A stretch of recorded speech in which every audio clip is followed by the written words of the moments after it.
Të semurat kronik që një pjesë e madhe e tyre vuajnë nga sëmundjet kardiovaskulare meritojnë një kujdes më të madh gjatësinë së verës.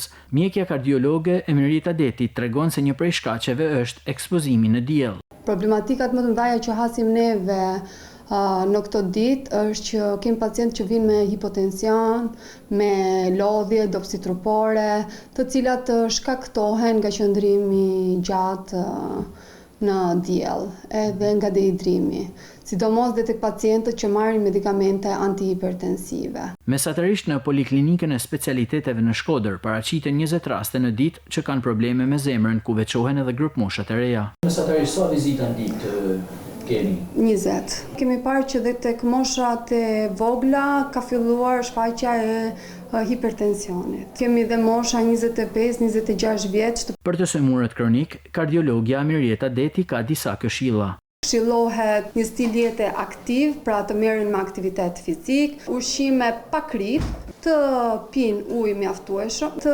hanë fruta, zarzavate, fibra, dhe sa më pak yndyrna me origjinë shtazore. Mos ekspozohen ndaj temperaturave shumë të larta, sidomos në orët e pikut. Mjekja thekson se është me rëndësi të bëhet një vizitë përpara sezonit të verës tek mjeku për të rishikuar dozën e medikamenteve me të cilat këta pacient mjekohen.